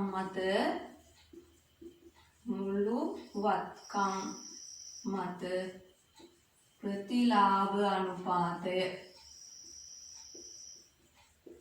4 හිමිකම් මත ප්‍රතිලාභ අනුපාතය. හිමිකම් මත ප්‍රතිලාභ අනුපාතය. අපි මේ එකින් එක වෙන වෙනම කතා කරමු. අපි පළවෙනියට කතා කරමු මොකද්ද දල ලාභ අනුපාතය කියන්නේ කියලා. අපි දල ලාභ අනුපාතය හොයන්නේ පුතේ ව්‍යාපාරයේ තියෙන දල ලාභය හොයාගන්න පුළුවන්. කොහෙන්ද අපි දල ලාභය හොයාගන්නේ?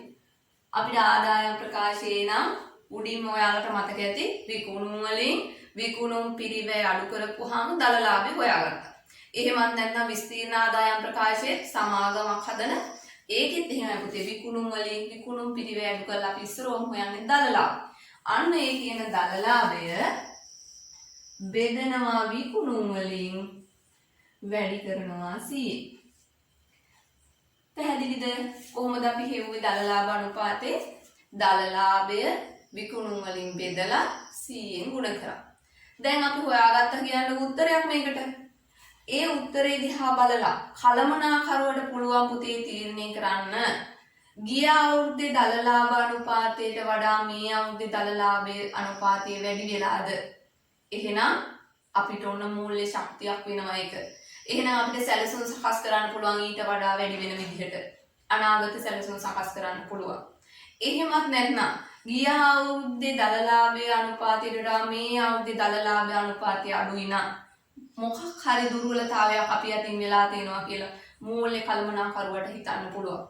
ඒ වෙච්ච දුර්වලතාවයේ මග අරගෙන දල ලාභ අනුපාතය වැඩි කරගන්න කටයුතු කරන්න පුළුවන්.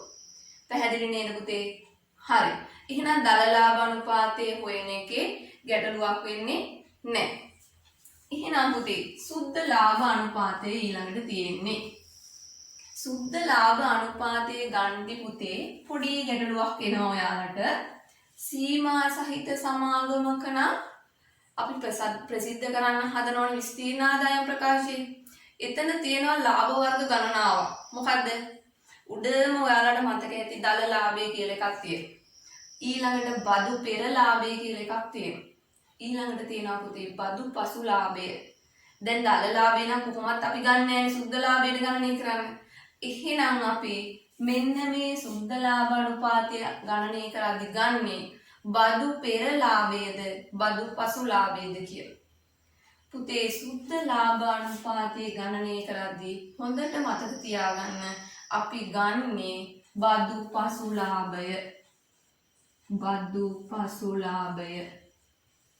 අපි හිතනවා කාලච්ඡේදයේ ලාභය බදු පසු ලාභය කියලා. ඒ කියන්නේ බදු පෙර ලාභයෙන් කාලච්ඡේදයේ බද්ධ අඩු කරලානේ අපි මේක හොයාගන්නේ. කාලච්ඡේදයේ බද්ධ කියන්නේ ව්‍යාපාරයේ තවත් එක වියදමක් කියලා හිතන්න. ඒ වියදම කොහොමත් අපි අඩු කරන්න ඕන. එහෙනම් බදු පසුලාභයේ බෙදන්න විකුණුම් වලින් වැඩි කරන්න 100. ඔන්න අපි හොයාගත්තා දැන් සුද්ධ ලාභ අනුපාතය. ඒකේ තීරණය ගන්නව නම් ගන්න පුතේ ගන්නේ අපි දල ලාභ අනුපාතය දිහා බලලා තීරණ ගන්න විදිහටමයි. මූල්‍ය කළමනාකරුවට තීරණය කරන්න පුළුවන්. ගිය අවුරුද්දට වඩා මේ අවුරුද්ද සුද්ධ ලාභ අනුපාතය හොඳයිද? එහෙමනම් ගිය අවුරුද්දට වැඩිය මේ අවුරුද්ද හොඳ නම් අපි කොහොමද ඉදිරි අවුරුදු වලට සැලසුම් සකස් කරන්නේ? එහෙම නැත්නම් සමාන අනිත් ව්‍යාපාරات එක්ක බලදී අපේ සුද්ධ ලාභ අනුපාතය හොඳයිද? ඊට වඩා අඩු නම් ඔන්න අපිට සැලසුම් සකස් කරන්න පුළුවන්. සමාන තරගකාරී ආයතන වලට වඩා සුද්ධ ලාභ අනුපාතය වැඩි කරගන්න ඔය ආදී තීරණ ගන්න සුද්ධ ලාභ අනුපාතයත් වැදගත් වෙයි. පැහැදිලි නේද? එහෙනම් අපි ලාභදායකත්ව අනුපාතය යටතේ මේ වෙද්දි අනුපාත වර්ග දෙකක් කතා කරා. එකක් තමයි දල ලාභ අනුපාතය. අනිත් එක සුද්ධ ලාභ අනුපාතය. අන්න ඊළඟ එක මුළු වත්කම් මත ප්‍රතිලාභ අනුපාතය කොහොමද හොයන්නේ පුතේ අපි? ඒක හොයන්නේ මෙන්න මෙහෙම. බදු පසුලාභයට එකතු කරනවා පුතේ පොලිය.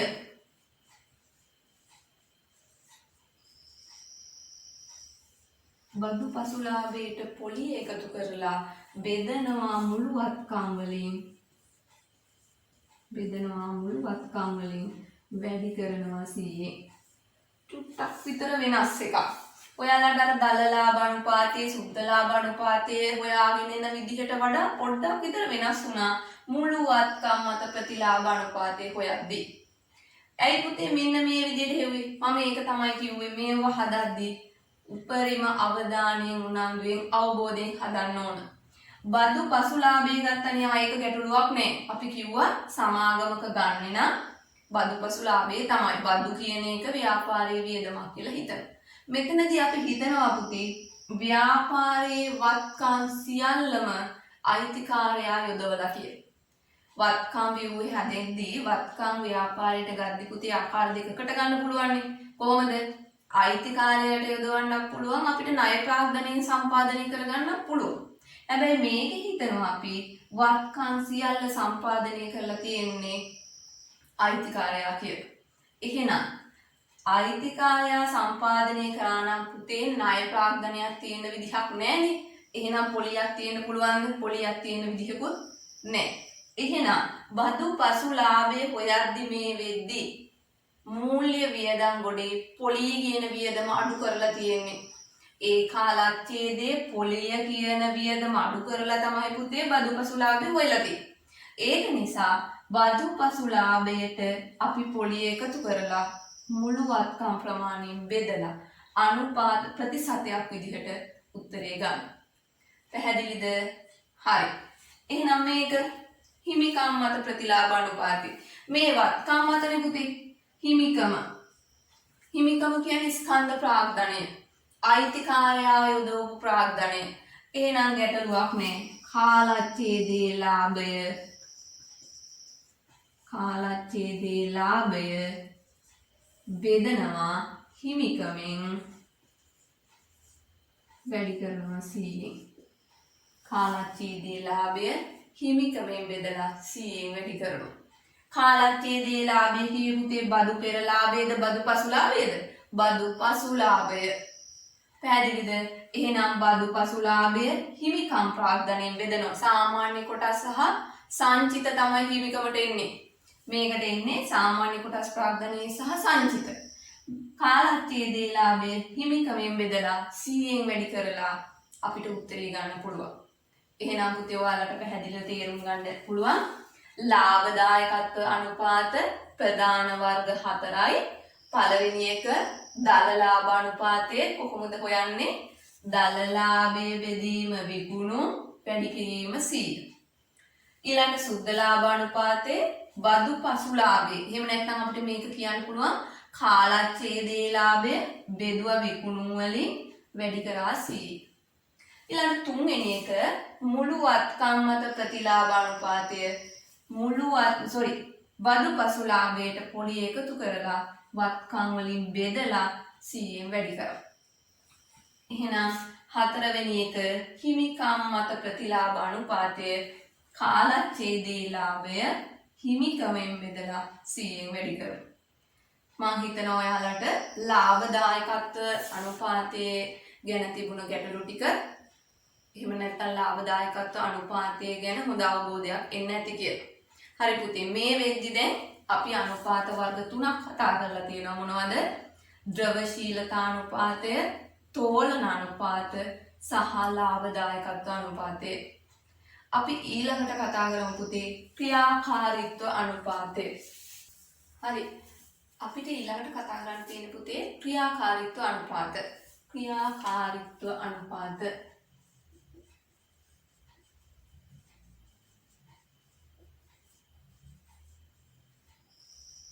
ඒකටම කියනවා පුතේ පිරිවැටුම් අනුපාතය කියලා. පිරිවැටුම් අනුපාත කියලා කියනවා.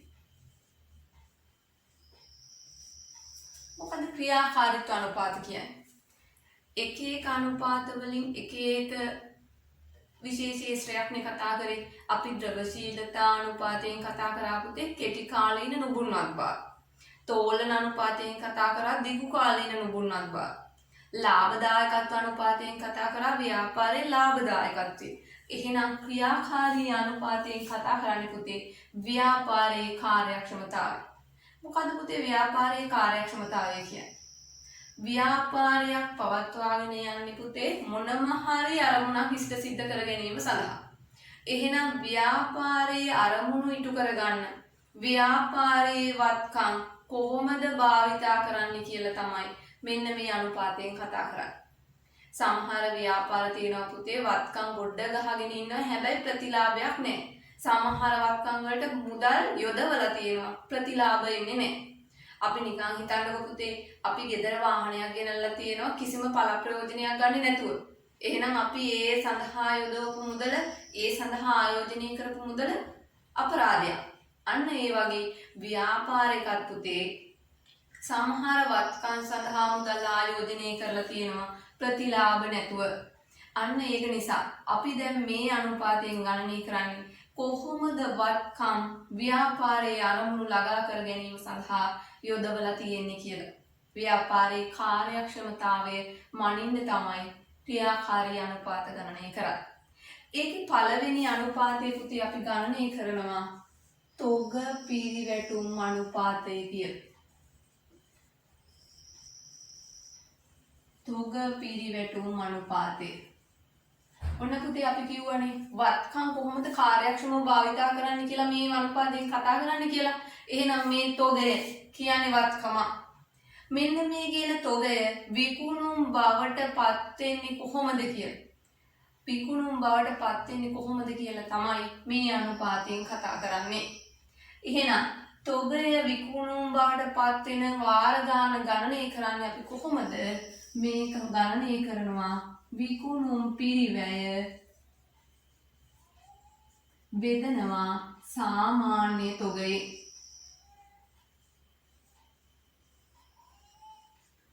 ඔයාලට විකුණුම් පිරිවැය ගණනය කරන එකේ ගැටලුවක් නැහැ. ආදායම් ප්‍රකාශය ඔයාලට මතකයි.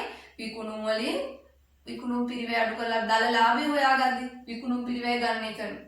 එහෙනම් පුතේ සාමාන්‍ය තොගයේ කොහොමද හොයන්නේ? සාමාන්‍ය තොගය හොයන්නේ ආරම්භක තොගයෙන්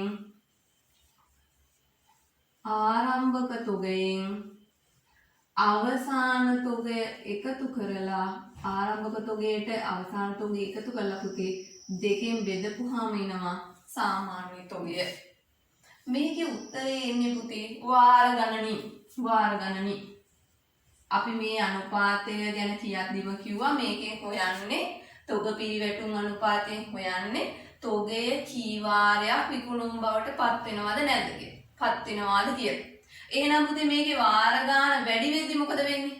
ඒකෙන් මොකද්ද කියන්නේ? එහෙනම් ව්‍යාපාරයේ තියෙන තොගය ඉතා ඉක්මනින් විකුණුම් බවට පත් වෙනවා. වාර ගාන වැඩි වෙන්න ව්‍යාපාරයේ වාර ගාන අඩු වෙනවා කියන්නේ තෝගය විකුණුම් බවට පත් වෙන වාර ගාන අඩුයි. තෝගය ව්‍යාපාරේ රැඳී සිටින කාලය වැඩි. එහෙනම් ව්‍යාපාරයේ කාර්යක්ෂමතාවය අඩුයි කියන එක තමයි මේකේ වාර ගාන අඩු වෙද්දී අපිට හිතන්න වෙන්නේ. මේකේ වාර ගාන අඩු වෙද්දී ඔන්න කළමනාකරුවට තීරණය කරන්න පුළුවන් ව්‍යාපාරයේ තොගය විකුණන්න අලුත් මොනවා හරි උපක්‍රමයක් පාවිච්චි කරන්න වෙනවා කියලා. පැහැදිලිද?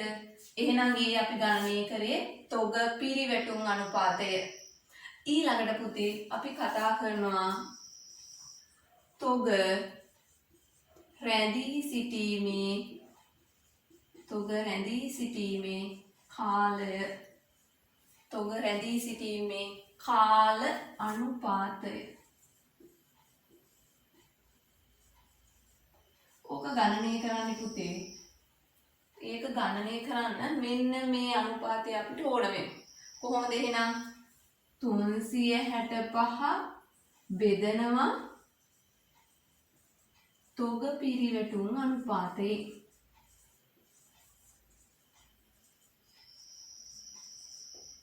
දැන් බලන්නකො පිළිතුර තොග පිරිවැටුම් අනුපාතේ වැඩි කියලා හිතන්නකො. මෙතන ආපු වාර ගාන වැඩි. තොග පිරිවැටුම් අනුපාතයේ වැඩි කියන්නේ පුතේ තොගය ඉතා ඉක්මනින් විකුණුම් බවට පත් වෙනවා. එහෙම වුණාම තොගය ව්‍යාපාරයේ රැඳී සිටීමේ කාලය අඩුයි. අපි මේ 365 කියන්නේ අවුරුද්දට තියෙන දින ගණන. ඒක තොග පිරිවැටුම් අනුපාතයෙන් බෙදනවා. තොග පිරිවැටුම් අනුපාතය වැඩි වෙන්න මේකේ පිළිතුර අඩු වෙනවා. ඒ කියන්නේ දින ගණන අඩු වෙනවා. පිළිතුර එන්නේ පුතේ දින ගණනින්. දින ගණන අඩු වෙනවා තොග පිරිවැටුම් අනුපාතය වැඩි වෙද්දී. මේක වැඩි වෙනවා කියලා තීරණය කරන්නේ ව්‍යාපාරයේ කාර්යක්ෂමයි.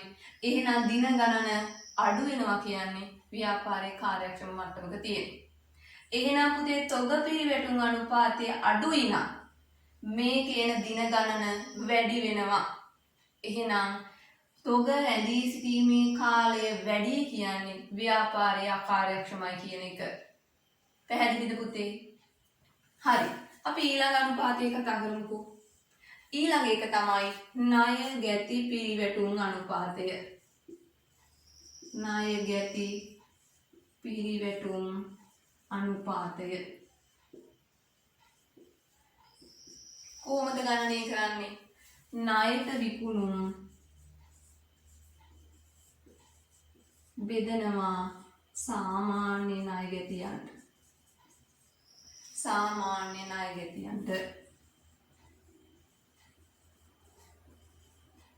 මේකේ සාමාන්‍ය ණය ගැතිය හොයන්නේ පුතේ ආරම්භක ණය ගැතියයි අවසාන ණය ගැතියයි කොල්ල දෙකකින් බෙදන්න ඕන. එහෙනම් ණය ගැති පිරිවැටුම් අනුපාතය කියන්නේ මොකද්ද? ණය ගැතියන් කී වාරයක් විකුණුම් බවට පත් වෙනවාද? දැන් මේකෙදි පුතේ මේකේ එන වාර ගාන වැඩි නම් ව්‍යාපාරයේ කාර්යක්ෂමයි. ඉක්මනට විකුණුම් වෙනවා. ණය ගැතිය විකුණුම් බවට පත් වෙනවා.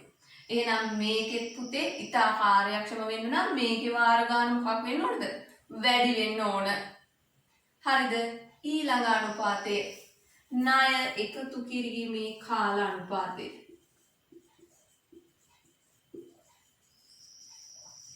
ණය එකතු කිරීමේ කාල අනුපාතය. ඒක පුතේ 365 මේ කියන්නේ අවුරුද්දේ තියෙන දින ගාන ණය ගැති පිරිවැටුම් අනුපාතයෙන් බෙදන්න ඕන.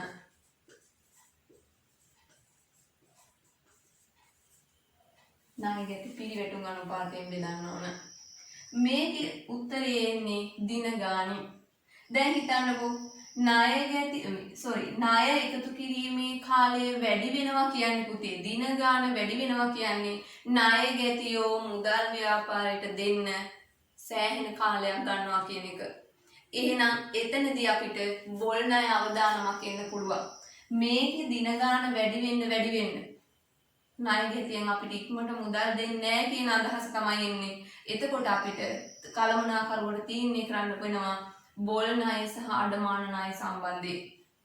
පැහැදිලිද? එතකොට පුතේ මම දැන් කතා කරා ක්‍රියාකාරීත්ව අනුපාත. එහෙම නැත්නම් පිරිවැටුම් අනුපාත යටතේ අනුපාත වර්ග 4ක්. මොනවද?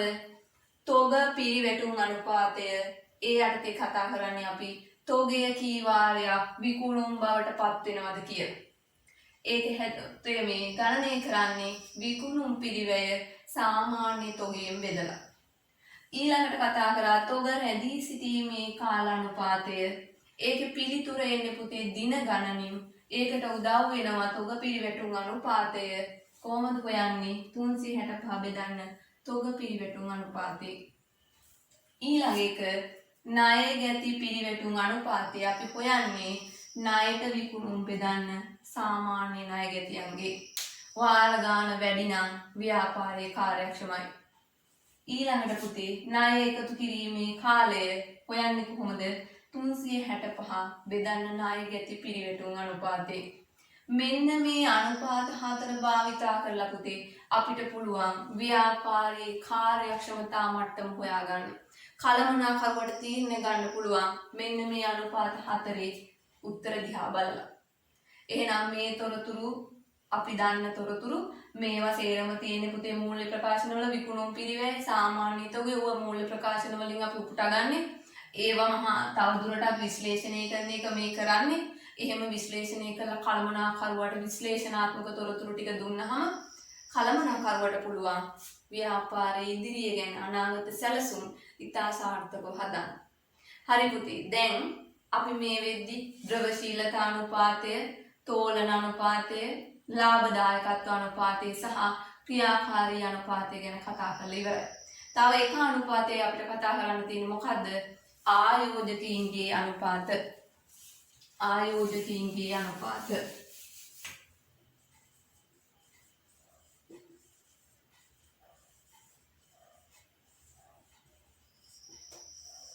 ආයෝජන අනුපාත. ව්‍යාපාරයකට පුතේ ආයෝජනය කරලා ඉන්න ප්‍රමාණය අපි හිතමුකෝ සීමා සහිත සමාගමක් කියලා.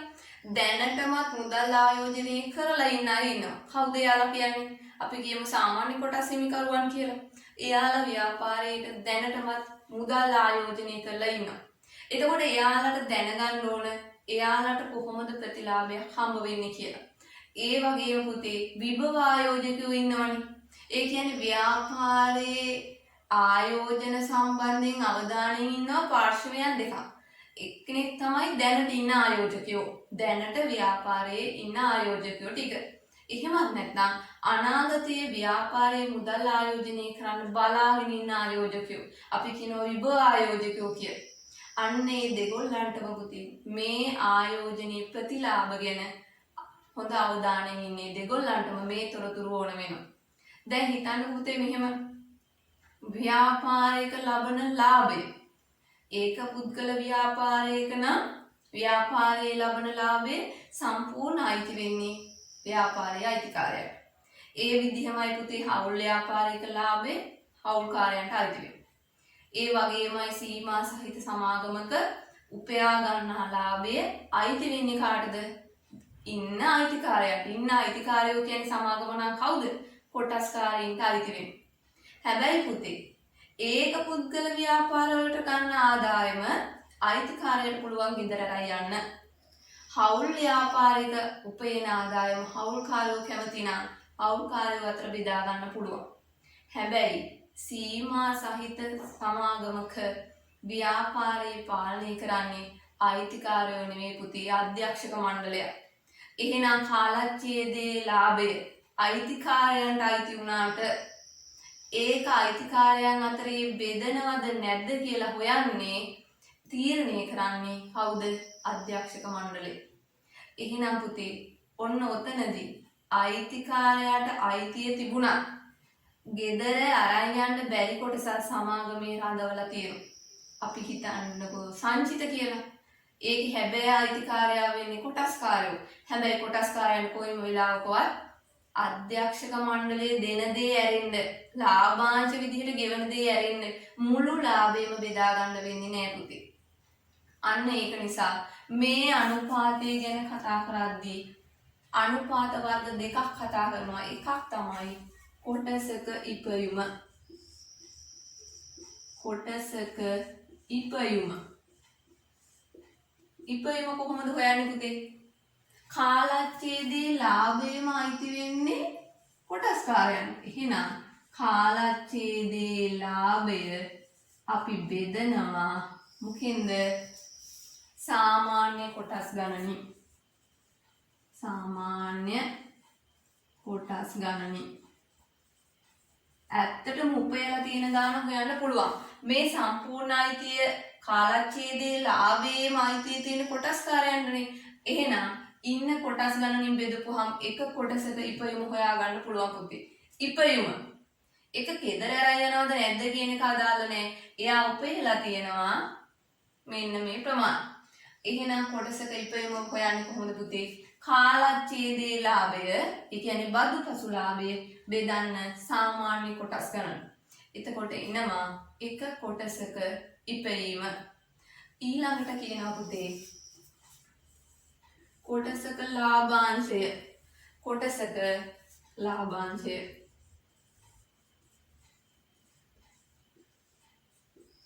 ඒක මොකද්ද පුතේ? සාමාන්‍ය කොටස් සඳහා ලාභාංශ.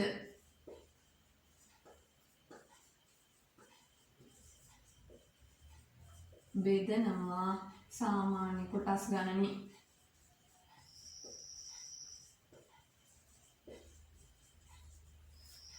දැන් අහගෙන ඉන්නකො මෙහෙම කාලච්ඡේදයේ ලාභයම කොටස්කාරයින්ට අයිති වුණාට ඒකින් කොටසක් ලාභාංශ ලෙස බෙදා නොහැර ව්‍යාපාරයේ රඳවලා තියාගන්නවා. අපි හිතන්නේ සංචිත කියලා. එහෙමනේ. එතකොට අපි ඕකෙන් කොටසක් තමයි ලාභාංශ විදිහට කොටස්කාරයෝ අතර බෙදන්නේ. එහෙනම් කොටසක ලාභාංශය විදිහට හොයන්න වෙන්නේ අන්නේ බෙදන්න තීරණය කරපු කොටස තියෙනවනේ. කොටස් සඳහා ලාභාංශ ලෙස බෙදා හරින කොටසක් තියෙනවනේ ලාභේ. අන්නේ කොටස සාමාන්‍ය කොටස් ගණනින් බෙදපුවාම එක කොටසකට හිමි ලාභාංශය එනවා.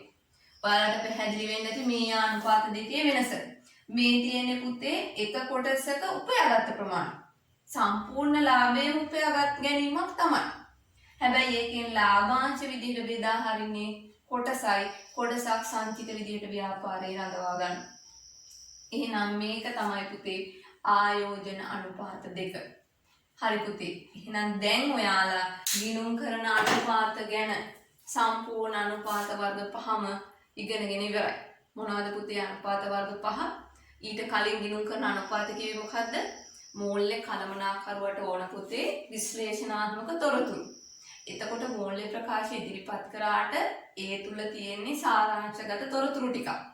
අන්න ඒ සාරාංශගත තොරතුරු ටික අපි ගිණුම් කරන අනුපාත භාවිතා කරලා විශ්ලේෂණය කරනවා. ඒ විශ්ලේෂණය කරලා ඒ තොරතුරු ටික තමයි අපි කළමනාකරුවට දෙන්නේ. එහෙනම් මේ විශ්ලේෂණය කරන්න ගිණුම් කරන අනුපාත තීරණ ගැනීමේ අවශ්‍යතාවය මත ඉඳගෙන වර්ග පහකට බෙදුවා. මොනවද? ද්‍රවශීලතා අනුපාත, තෝලන අනුපාත, ලාභදායකත්ව අනුපාත, ආයෝජන අනුපාත සහ ක්‍රියාකාරී අනුපාත. අපි මේ වීඩියෝ මාලාව පුරාවටම පුතේ ඔය අනුපාත වර්ග පහම කතා කරා. ඔයාලට ලියා ගන්න ගණන් හදන්න මේ හොඳටම ඇති තියරි කියලා මට හිතෙනවා. තව දුරටත් තියරි ඔයාලට නෝට් එකක් හදාගන්න ඕන නම් අපේ නිබන්ධනේ භාවිතා කරන්න. සම්පූර්ණ මේකේ පුතේ මේක කටපාඩම් කරාට ඔයාලට විභාගෙ තියෙන ගණන් හදන්න බෑ. ඔයාලා මේක උපකාර කරගන්න ඉදිරියේදී ගණන් නිතර හදන්න. ඒ පුහුණුව ඒ පුරුද්ද ඔයාලට විභාගෙට උදව් වෙයි. විභාගයේ ලකුණු 15ක් විතර ගන්න. ඒක නිසා මේ ටික ඔයාලගේ උසස් පෙළ විභාගය යම්තාක් දුරට එහෙමත් නැත්නම් උසස් පෙළ විභාගයට දායක වෙන්න කියලා මම ප්‍රාර්ථනා කරනවා. ඔයාලා හැමෝටම මේක උදව් වෙන්න අපිට කරන්න පුළුවන් තියෙන්නේ මේ වගේ පොඩි උදව්වක් විතරයි. එහෙමනම් ගිණුම් කරන අනුපාත පාඩම මෙතනින් ඉවරයි. ඔයාලා හැමෝටම බුදු සරණයි. ආයුබෝවන්.